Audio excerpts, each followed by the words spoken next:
Marcus Webb pushed his cleaning cart down the empty hallway of Section 7. The restricted wing of the Celestial Archive was always quiet during third shift. That's how he liked it. No crowds. No noise. Just him and the ancient relics from civilizations that died out thousands of years ago. He'd been working this job for 7 years now. 7 years of mopping floors and wiping down glass cases while scholars and researchers walked past him like he was invisible. They came from all over the galaxy to study artifacts worth more than entire planets. But Marcus? He was just the janitor. Nobody important. Nobody special. The archive floated in orbit around a neutron star, a massive museum holding treasures from species nobody even remembered anymore. Marcus had seen it all during his night shifts. Weapons that could destroy cities. Music boxes that played songs from worlds turned to dust. Paintings made by hands that weren't human. After 7 years, he'd stopped being amazed by any of it. Tonight felt different though. Something in the air made his skin prickle. It was 2 in the morning when his cart rolled a bit too close to one of the pedestals. The wheel caught on something and the whole cart jerked sideways. Marcus grabbed for it quickly, trying to stop it from tipping over. His hand shot out and brushed against cold metal. The Throne of Echoes. He'd cleaned around this thing 100 times before. It was one of the most important pieces in the whole archive. Ancient. Priceless. Supposedly from a race called the predecessors who ruled the galaxy 50,000 years ago. Nobody knew much about them. They'd vanished completely, leaving behind only mysteries and relics that didn't work anymore. The moment Marcus's bare skin touched the throne, everything changed. Golden light exploded from the metal. Not just a little glow. Bright, intense light that filled the entire chamber and made him stumble backward. His eyes went wide as the throne came alive under his hand. It pulsed and hummed with energy that hadn't existed seconds before. Marcus tried to pull his hand away but couldn't. The light wrapped around his fingers, his wrist, climbing up his arm like living fire. It didn't hurt though. It felt warm. Almost welcoming. Then the sound started. Deep, harmonic notes that vibrated through his bones. The kind of music you feel in your chest rather than hear with your ears. The throne sang, and the whole room sang with it. Holographic screens materialized out of thin air. They spun around Marcus in a circle, displaying symbols and text he'd never seen before. Strange letters. Alien words. But somehow, impossibly, he could read them. Not with his eyes. The meaning just appeared in his mind, translating itself automatically. His heart hammered in his chest. What was happening? What had he done? Red lights began flashing throughout the chamber. Security drones dropped from the ceiling panels, their sensors locked onto him. Small black spheres with blue scanning beams that swept across his face and body. More kept coming. 6, 10, 15 of them, circling him like angry wasps. Marcus held perfectly still. His janitor uniform suddenly felt too thin. Too exposed. The golden light still poured from his hands where they touched the throne. He wanted to run but his legs wouldn't move. Fear locked him in place. Footsteps echoed in the hallway. Fast ones. Running. Then the door burst open and guards flooded into the room, weapons raised. Behind them came more people. Scientists. Researchers. All of them staring at Marcus like he'd grown a second head. Finally, Dr. Victoria Cross appeared. She was the director of the entire Celestial Archive. A tall woman with gray skin and 4 fingers on each hand. Her species, the KRYNN, had been studying predecessor artifacts for centuries. Thousands of years, actually. They'd dedicated their whole civilization to understanding the ancient race. Victoria's large black eyes went even wider when she saw Marcus. She walked closer slowly, like approaching a wild animal. Her voice came out in a whisper. "This is impossible." Marcus swallowed hard. "I didn't mean to touch it. The cart just slipped an eye." "The predecessor bloodline has been extinct for 50,000 years, Victoria said, cutting him off. She wasn't talking to Marcus anymore. She was talking to herself, trying to make sense of what her own eyes showed her. Every scholar in the galaxy agrees. The royal line died out. They're gone. Dead. Extinct. The golden light continued to pulse from the throne. From Marcus's hands. He looked down at them, watched the energy flow across his skin like liquid sunshine. "What's happening to me?" Victoria moved closer, her scientific curiosity overcoming her shock. "For millennia, my people have tried to activate predecessor technology. We've tested thousands of volunteers. Used every method we could think of. Chemical treatments. Genetic manipulation. Prayer. nothing has ever worked. These artifacts have been dead and silent for longer than most civilizations have existed. She gestured at the throne, at the holographic displays still spinning in the air, at the golden light that showed no signs of fading. Yet you, a human janitor, accidentally brush against it while cleaning, and the most important relic in our collection roars to life like it's been waiting for you. The throne suddenly projected something new into the chamber. A massive star map appeared above them, filling the ceiling. Marcus recognized some of the constellations, but most of it looked completely foreign. 7 specific points on the map glowed with the same golden light that covered his hands. They pulsed in rhythm with the throne's harmonic song. Then a voice spoke. Deep and ancient, using words in a language Marcus had never heard. But just like the text, he understood every single word with perfect clarity. The 7th era awakens. The covenant endures. The return begins. The voice faded, but its echo lingered in the air. Nobody in the room moved. Nobody breathed. Commander Jake Reeves pushed through the crowd. He was head of station security, a member of the Zentarii species. Tall, muscular, covered in natural armor plating that looked like someone had grafted metal onto his skin. His eyes blazed orange with concern. Direct across, Jake said firmly. We need to quarantine him immediately. Lock down this entire section. I'm not sick, Marcus protested. The golden light finally began to fade from his hands. He pulled them away from the throne and the glow disappeared completely. The holographic displays vanished. The star map winked out. Everything went quiet again. But the damage was done. Everyone had seen it. Everyone knew what had happened. And as Marcus looked around the room at all those shocked faces, he realized his quiet, invisible life was over forever. No, Victoria said quietly, staring at Marcus with an expression he couldn't quite read.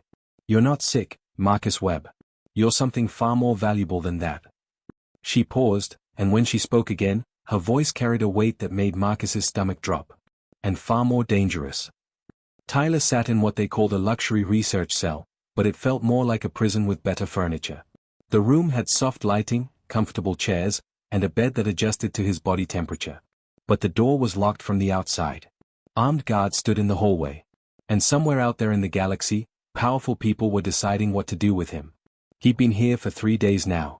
3 days of tests and scans and questions he couldn't answer. 3 days of watching news feeds showing his face on every channel across known space. The human who touched the throne. The janitor who woke up ancient technology. Everyone had an opinion about what should happen to him next. Dr. Rachel Hayes came to see him every morning. She was human, which made Tyler feel slightly less alone. Rachel was one of only 50 humans who'd managed to get academic positions in the wider galaxy. Most species still saw humanity as primitive. Young. Not quite ready for the big leagues. But Rachel had earned her doctorate in xenogenetics and proven herself brilliant enough that even the KRYNN respected her work. Today she looked tired. Dark circles under her eyes suggested she hadn't slept much. She carried a datapad that glowed with scrolling information. We finished analyzing your DNA, Rachel said, sitting down across from Tyler. She didn't smile. That worried him. And? This is impossible. Rachel turned the datapad so he could see the screen. It showed 2 strands of genetic code side by side. One was labeled Human Standard. The other was labeled Tyler Webb. They looked completely different in several places. Tyler squinted at the display. I don't understand what I'm looking at. These markers here, Rachel pointed to specific sections highlighted in red, shouldn't exist in your genome. They predate human evolution by millions of years. We're talking about genetic code that existed before our ancestors even climbed down from the trees. That doesn't make sense. No, it doesn't. But it's there. Predecessor DNA, woven through what we always thought was junk code. Sections of your genome that scientists assumed served no purpose. Turns out they were dormant. Waiting. Tyler leaned back in his chair, his mind racing. Waiting for what? For you to touch that throne, apparently. Rachel pulled up another screen.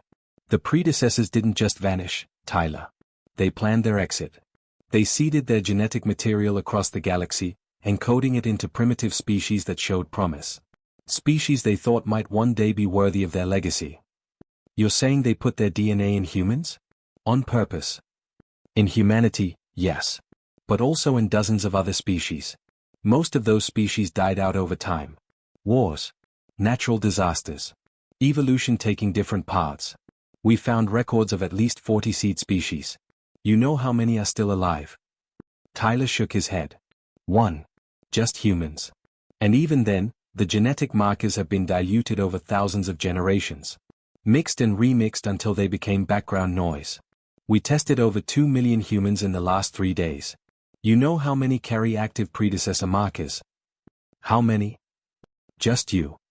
The weight of those words settled over Tyler like a heavy blanket. Just him. Out of billions of humans across dozens of colony worlds, he was the only one who still carried enough of the ancient DNA to activate their technology. My grandmother used to tell stories, Tyler said quietly. The memory felt distant now, like something from another life. When I was a kid, before she died, she'd say our family was special. That our ancestors came from the stars before the stars even had names. She talked about it like it was fact, not mythology. What else did she say? That we were guardians. Keepers of something important. She never explained what. Tyler laughed bitterly. I thought she was just getting old, you know? Making up stories to feel important. My parents died when I was young and she raised me in the lower districts of Earth. We had nothing. We were nobody. The idea that we were special seemed like wishful thinking. Rachel's expression softened. She was telling the truth. That night, after Rachel left and the lights dimmed automatically, Tyler tried to sleep. Exhaustion pulled at him but his mind wouldn't shut off. Too many thoughts. Too many questions. Too many fears about what came next. When sleep finally took him, the dreams started. But they weren't his dreams. He knew that immediately. These felt different. Older. Like memories borrowed from someone else's mind. Tyler found himself standing in a city he'd never seen before. Massive towers reached toward a purple sky. Ships flew between the buildings without making any sound. And the people. So many different species walking together. Humans, yes, but also beings he didn't recognize. Some had fur. Some had scales. Some seemed to be made of living crystal that caught the light and threw rainbows across the streets. This was the predecessors in their prime. Not one species but a confederation. A family of civilizations working together, learning from each other, building something greater than any of them could create alone. Tyler walked through the vision like a ghost. Nobody could see him. He was just watching. Just remembering things that happened 50,000 years before he was born. The scene shifted. Now he stood in a great hall where leaders argued. The dream gave him understanding without words. He knew what they were fighting about. Two sides had formed. One group believed the predecessors should rule the younger species. Guide them. Control them for their own good. Keep them safe from their own mistakes. The other side disagreed. They believed younger species needed to make their own choices. Even bad ones. Even painful ones. That's how civilizations grew. That's how they became truly great. Not by being controlled but by being free. The argument grew heated. Then violent. Tyler watched in horror as the Civil War began. Ships firing on each other in space. Cities burning. The Confederation tearing itself apart over this fundamental question. Should they rule or should they guide? Should they control or should they trust? The royal bloodline chose trust. Tyler saw them in his dreams. Men and women who looked almost human but not quite. Their eyes held starlight. Their voices carried harmonies that normal throats couldn't produce. They refused to use their fleet to enforce their will. Even as their civilization crumbled around them, they held to their principles. In the final days, Tyler watched the last of the royal line gather in a chamber similar to the one where he'd touched the throne. They were dying. Their enemies had won the war but destroyed everything in the process. The predecessors were finished. Both sides had lost. But the royal line had one final act. One last gift for the galaxy. They called it the seeding. Tyler watched them place genetic material into stasis chambers. Watched them program ancient ships to scatter across the galaxy. Watched them choose primitive worlds where life was just beginning to flourish. Seeds. They were planting seeds. Hoping that millions of years in the future, when younger species evolved and reached for the stars, some of them would carry the key. The genetic markers that would activate predecessor technology when the time was right. Not to rule them. Never to rule them. But to give them a choice. To offer protection and guidance if they wanted it. To ensure that no single species could dominate the galaxy the way the predecessors almost had. Tyler woke up gasping. Sweat soaked his shirt. His heart pounded like he'd been running for miles. The dream faded but the knowledge remained. Burned into his memory like someone had branded it directly onto his brain. He understood now. He knew what he was. What his grandmother's stories really meant. He was the last heir. The final descendant of a bloodline scattered across the stars 50,000 years ago. And somewhere out there, waiting to be awakened, was the fleet the predecessors had left behind. The stolen scout ship rattled and groaned as it pushed through deep space. Warning lights flickered across the control panel. The engine made sounds that definitely weren't normal. But it was flying, and right now that was all that mattered. Tyler gripped the armrest of his seat as the ship lurched to one side. Through the viewport, he could see at least 3 different vessels in pursuit. One belonged to the KRYNN Ascendancy. Another carried the markings of the Zentarii Compact. The third looked like a private mercenary ship, probably hired by whoever was willing to pay the most for a living predecessor heir. "They're gaining on us," Rachel said from the pilot's seat. She'd never flown a ship like this before. None of them had. But when Victoria Cross decided to help them escape the archive, there wasn't time for flight lessons. Victoria sat at the navigation console, her gray fingers dancing across holographic controls. "There's an asteroid field 3 minutes ahead. If we can reach it, we might lose them in the debris." "Might?" Tyler asked. "I'm a museum director, not a tactical officer." Victoria didn't look up from her screens. "I'm doing the best I can." The past week had been a blur of running and hiding. After Tyler's genetic results came back, the Galactic Council had split into factions. Everyone wanted control of him. The KRYNN claimed humans were too primitive to handle predecessor technology and demanded Tyler be turned over for proper study. The Zentarii saw him as a potential weapon and wanted him locked in a military facility. Even Earth's own government, desperate for relevance in galactic politics, tried to negotiate his surrender in exchange for trade agreements. Nobody asked Tyler what he wanted. He was a prize to be won. A tool to be used. Not a person anymore. So Victoria made a choice that ended her career. She helped Tyler and Rachel escape. Stole a ship. Became a fugitive. All because she believed the predecessor's final heir shouldn't be a prisoner. During the long hours in hyperspace, Tyler learned to access his inherited memories. It wasn't easy at first. The knowledge was there, buried deep in his DNA, but pulling it to the surface felt like trying to remember dreams after waking up. Fragments and flashes. Pieces that didn't quite fit together. But slowly, he got better at it. He learned about the predecessor's grand plan. How they'd identified dozens of primitive species across the galaxy and seeded them with genetic markers. Insurance policies hidden in DNA. Keys that would only activate when those species evolved enough to reach the stars. Humanity was one of those chosen species. But so were the Valkyr and the Ithian and the Tremaine. So were 42 other races whose names Tyler could barely pronounce. The predecessors had spread their bets across the galaxy, hoping at least some of the seeds would survive long enough to matter. They didn't. Wars destroyed most of them. Natural disasters wiped out others. Some just evolved in different directions, losing the genetic markers over millions of years. One by one, the seed species vanished from the galaxy. Until only humans remained. And even then, the markers had become so diluted that Tyler might be the last person alive who carried enough active predecessor DNA to matter. The weight of that knowledge made his chest tight. Last chance. Last hope. Last heir to a civilization that died 50,000 years ago. Asteroid field in 30 seconds, Victoria announced. Everyone hold on to something. The ship shook violently as Rachel guided them into the debris field. Rocks the size of buildings rushed past the viewport. Alarms screamed warnings about collision risks. Tyler closed his eyes and tried not to think about dying in the cold vacuum of space. When he opened them again, the pursuing ships had fallen back. Too dangerous to follow. At least for now. "We bought ourselves some time," Victoria said. "But they'll find us again. They always do." "How much farther to Primus Forgotten?" Tyler asked. Rachel checked the navigation console. 6 hours. Maybe 7 if we have to take day tours around patrol routes. Primus Forgotten. The name came from Tyler's inherited memories. It was the first of 7 activation sites scattered across the galaxy. Dead worlds and abandoned stations where the predecessors had built beacons. If someone with royal bloodline activated all 7 sites, they would wake the fleet hidden in dimensional fold space. Thousands of ships designed to protect younger species from domination. But getting to those sites meant crossing a galaxy that wanted to capture him.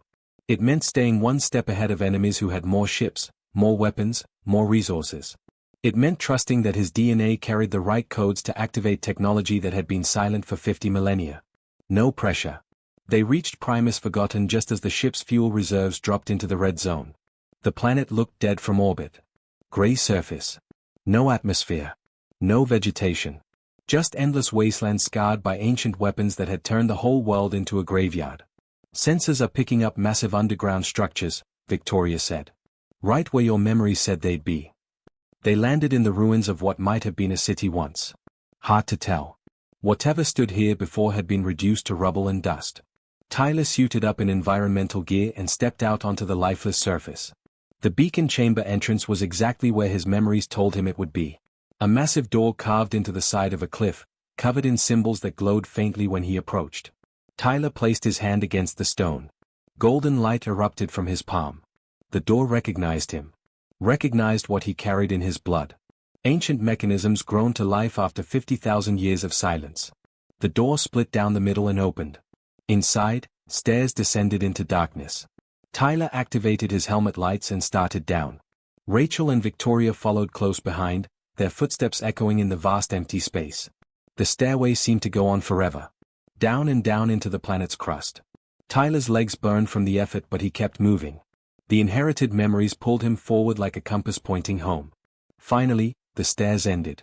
They stepped into a chamber so enormous that Tyler's helmet lights couldn't reach the far walls. But as soon as he entered, the whole facility began to wake up. Lights flickered on across the ceiling. Consoles that had been dark for millennia started glowing with soft blue light. The air itself seemed to hum with energy building up from some deep power source that had waited patiently for this exact moment. In the center of the chamber stood a pedestal similar to the one that had held the Throne of Echoes. Tyler approached it slowly. His heart hammered against his ribs. This was it.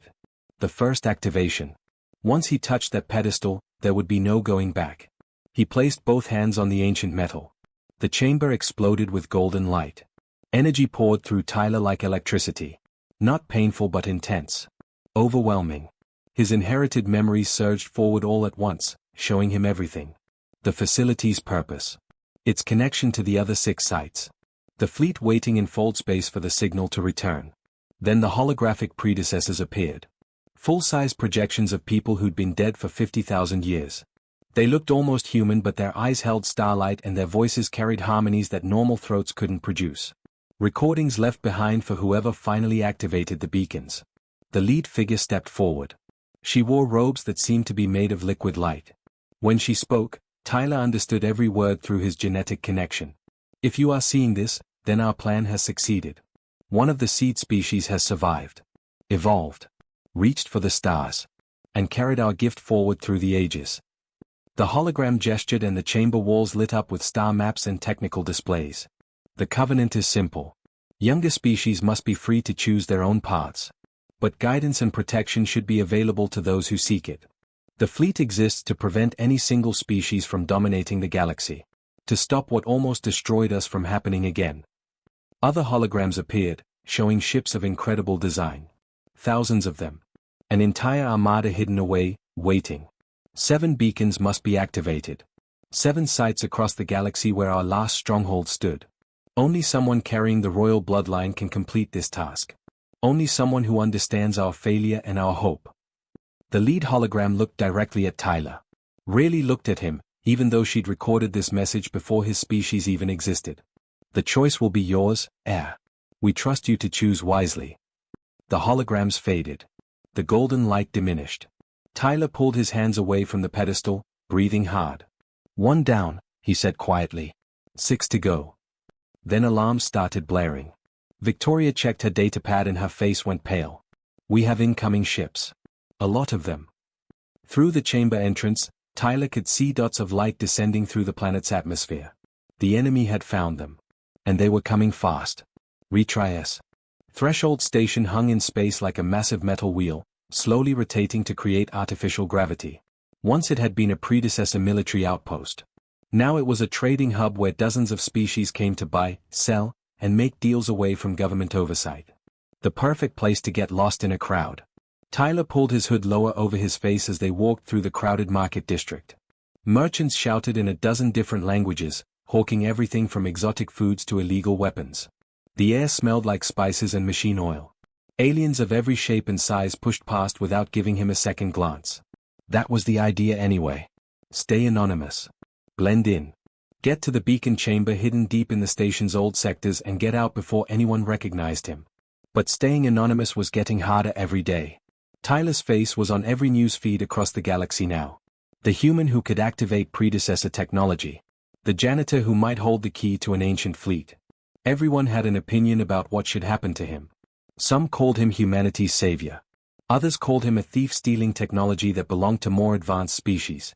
A few religious groups claimed he was a prophet sent by the predecessors themselves. Most people just wanted to capture him and figure out how to use him for their own purposes. Bounty on your head is up to 50 million credits now, Rachel muttered as they passed a public display screen. Tyler's image rotated in 3 dimensions above the words "wanted alive." "That's more than I'd make in 1,000 lifetimes as a janitor," Tyler said. "Not funny." "I'm not laughing." Victoria led them through a maintenance tunnel that smelled like old grease and recycled air. Her connections in the academic world had provided maps of the station's hidden passages.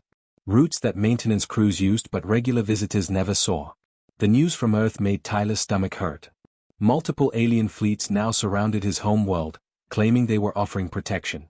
But everyone knew the truth. Earth was being held hostage. As long as Tyler remained free, those fleets would stay in orbit. Humanity's fate depended on what he did next.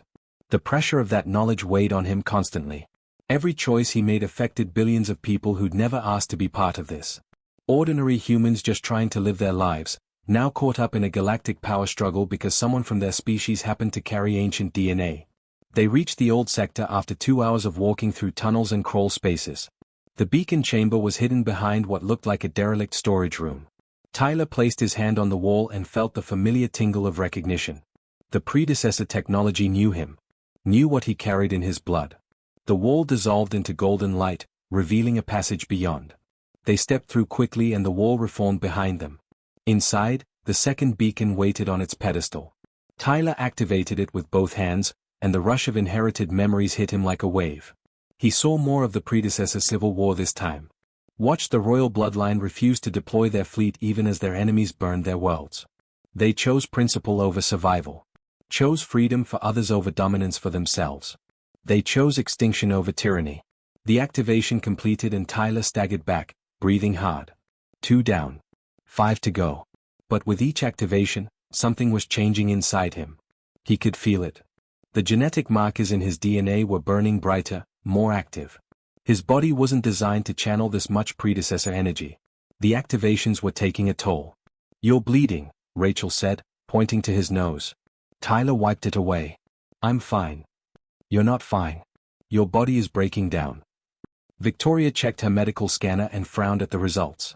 "She's right. Your cellular structure is degrading. The predecessor DNA is overwriting parts of your human genome. If you activate all 7 beacons, there's a significant chance it will kill you." "Then I die," Tyler said simply. "What else am I supposed to do? Stop now and let someone like Kane take over?" David Kane. The name made Tyler's blood run cold. Leader of the Hegemony of Ascension, a faction that claimed to be descendants of the predecessor ruling class. Kane carried corrupted predecessor DNA, modified and bred over countless generations. He could partially activate some artifacts but not completely. He needed Tyler alive to wake the fleet. After that, Tyler became expendable. Kane's vision for the galaxy terrified Tyler more than dying did. Order enforced from above. Peace maintained through control. Every species guided and protected whether they wanted it or not. Kane genuinely believed he was doing the right thing. That made him more dangerous than any simple villain. The third beacon was located on a frozen moon called Keeler 9. No atmosphere. Surface temperature cold enough to freeze carbon dioxide solid. The beacon chamber was buried under kilometers of ice. They approached carefully, scanning for enemies. The chamber entrance appeared clear. Rachel went in first to set up scanning equipment. Tyler followed 30 seconds later. The ambush came from nowhere.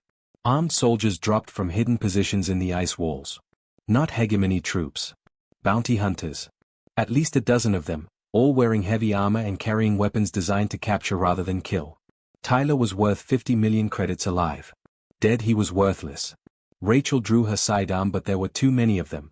A stun blast caught her in the chest and she went down hard, her body convulsing from the electrical shock. She wasn't moving. Wasn't breathing. Something inside Tyler snapped. The inherited memories surged forward without him trying to access them. Power flooded through his body, burning along his nerves like liquid fire. The predecessor DNA took over, responding to his desperation with capabilities he didn't know he possessed. Golden light exploded from Tyler's hands. Not just light.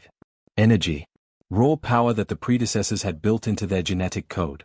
Emergency defenses triggered by extreme danger. The frozen chamber came alive around him.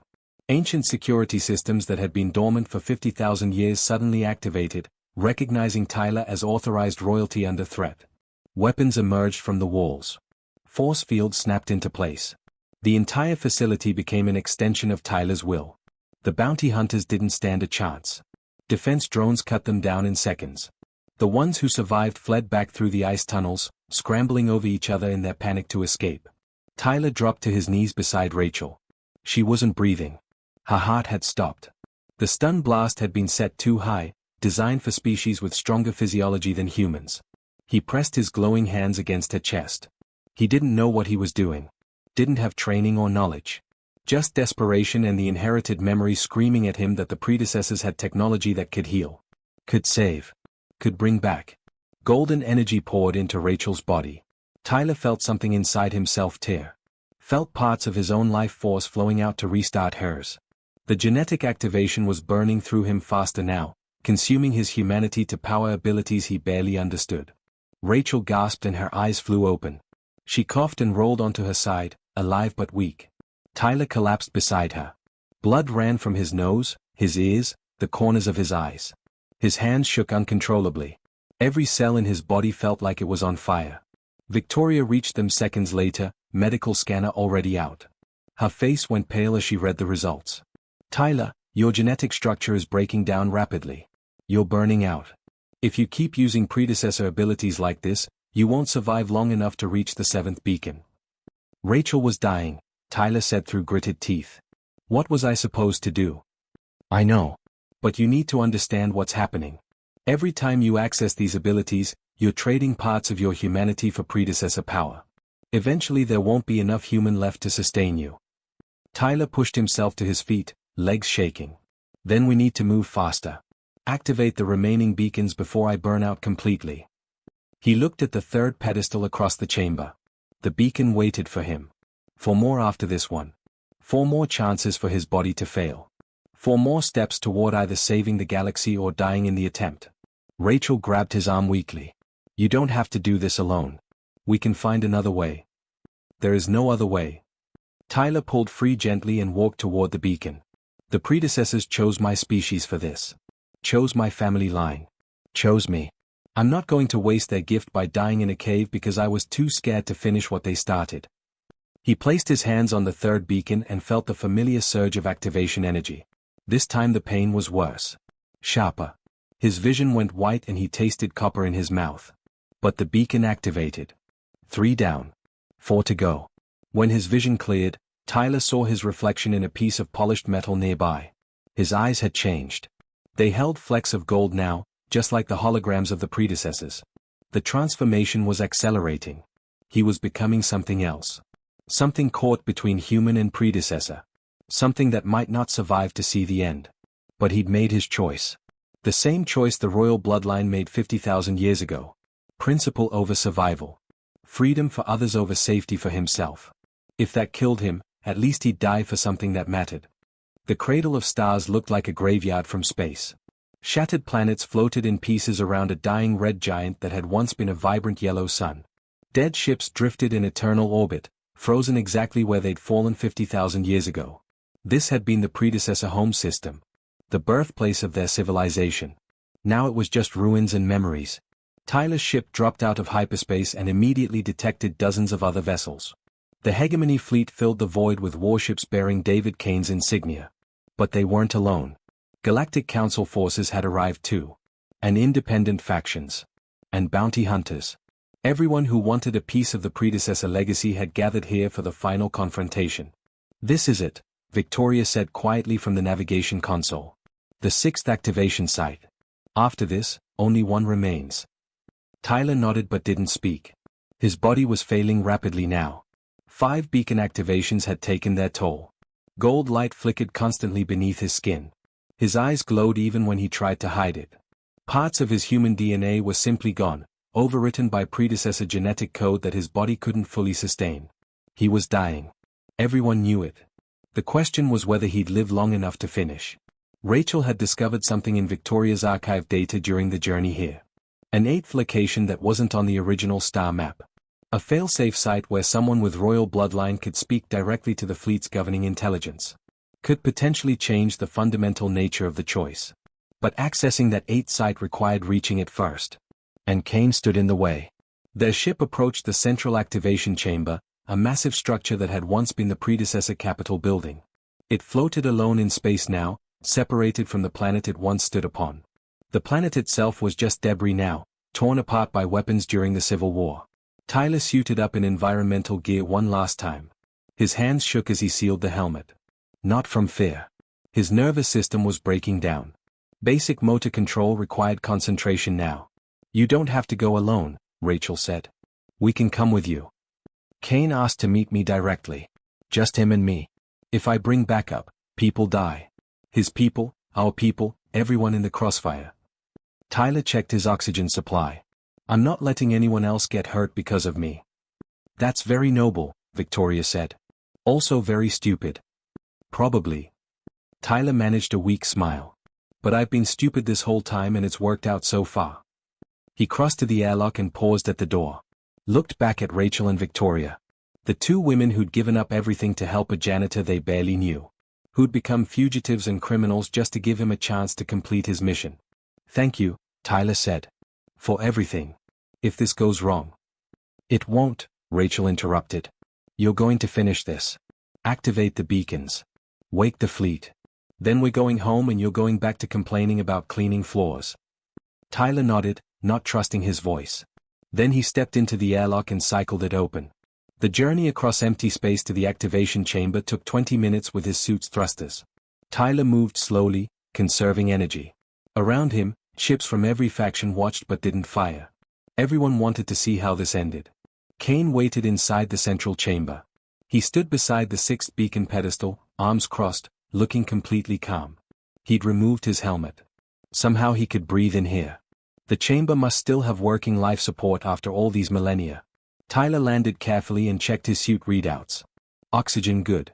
Seals intact. He kept the helmet on. Didn't trust Kane enough to expose himself. Tyler Webb, Kane said. His voice carried through the suit's communication system. The last janitor who became the galaxy's most important person. Quite a journey you've had. I didn't ask for any of this. No. But you accepted it. You could have refused. Could have stayed locked in that research cell and let the council decide your fate. Instead you ran. Fought.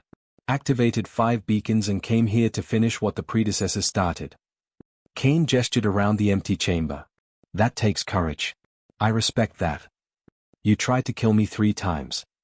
I tried to capture you. There's a difference. You're too valuable to kill.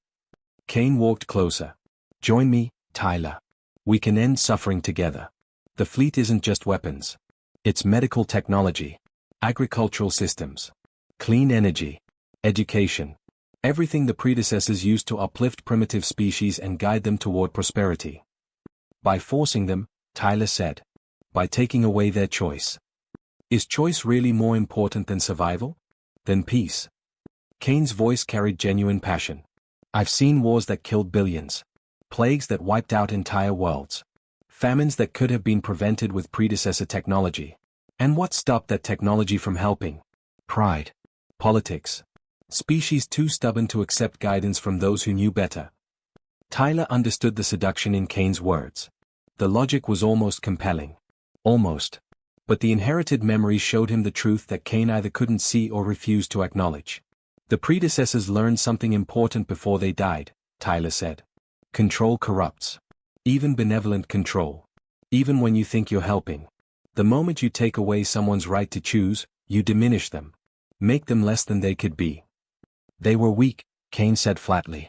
They were wise. Tyler moved toward the beacon. They had the power to rule the entire galaxy. To force peace. To eliminate suffering through dominance. And they refused.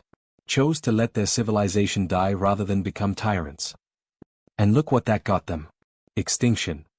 Maybe. But their principles survived. Their hope survived. In genetic code scattered across the galaxy. In people like me who never even knew we carried their legacy. Tyler placed his hands on the sixth beacon. They bet everything that future species would be better than they were. That we'd choose freedom over safety. Choice over control. The beacon activated with golden light. Energy flooded through Tyler's body and he screamed. This activation hurt more than all the others combined. His DNA was rewriting itself in real time, human sequences being overwritten by predecessor code faster than his cells could adapt. Through the pain, Tyler felt Rachel's signal. She'd managed to hack into the chamber systems and send him critical data. Information about Kane that changed everything. Kane's genetic modifications were unstable. Artificially created over thousands of generations through selective breeding and gene manipulation. He could activate some predecessor technology but only partially. Accessing the seventh beacon, the one that made the final choice between fleet and reset weapon, would burn him out completely. Kane would die if he tried to complete the activation sequence. And according to Rachel's data, Kane knew this. Had known from the beginning. His entire plan was a suicide mission. Martyrdom to cement his vision of ordered peace across the galaxy. The sixth beacon completed its activation and Tyler staggered back, gasping. 6 down. 1 to go. Kane applauded slowly. Impressive. You're still alive. Most humans would have died 3 activations ago. I'm not most humans, Tyler said through gritted teeth. Blood ran freely from his nose and ears now. His vision blurred at the edges. But he could still stand. Still move. Still fight if necessary. No, you're not. You're special. Unique. The last heir to the greatest civilization the galaxy has ever known. Kane's expression hardened. Which is why I can't let you complete the 7th activation. Your vision for the fleet is wrong. Dangerous. You'd give control to a democratic council of species who can't agree on anything. Who'd let suffering continue because they're too divided to act. Better than one person deciding for everyone. Even if that one person is right. Especially then. Tyler backed toward his ship, keeping Kane in view. You know accessing the 7th site will kill you. Rachel found the data. Your modifications can't handle the full activation sequence. Kane smiled coldly. Of course I know. I've always known. My death will prove the strength of my conviction. Show the galaxy that I believed in my vision enough to die for it. That's insane. That's leadership. That's sacrifice. Kane pulled out a weapon. Not a gun. Some kind of predecessor artifact that glowed with corrupted energy. I'm sorry, Tyler. I genuinely wish we could have worked together. But if I can't have your cooperation, I'll settle for your genetic material. Your DNA is all I need to activate the 7th site. Tyler ran. His suit thrusters fired, pushing him toward the airlock. Kane's weapon discharged behind him, missing by centimeters. Energy blasts punched through walls and ricocheted off ancient metal. Then the whole chamber shook. Ships outside were opening fire. The hegemony attacking Council forces. Council forces shooting back. Independent factions caught in the crossfire. The fragile truce that had kept everyone watching peacefully shattered in an instant. Tyler made it to his ship somehow. Stumbled through the airlock as explosions lit up space around him. Rachel grabbed him as he collapsed on the deck. Did you get it? She asked urgently. 6th beacon activated. Tyler coughed and more blood came up. But Kane's not going to let us reach the 7th. Then we don't give him a choice. Victoria powered up the engines. The 7th site is on Avalon Prime. 3-hour jump. If we leave now and Kane has to fight his way through this battle, we might beat him there. Tyler closed his eyes as the ship accelerated. 3 hours. Just 3 more hours and this nightmare would be over. One way or another, the choice would be made. Fleet or weapon. Freedom or reset. And if he survived long enough to make that choice, he'd have to trust that a janitor from Earth's lower districts knew better than an ancient civilization's carefully planned failsafe. No pressure at all. Retry.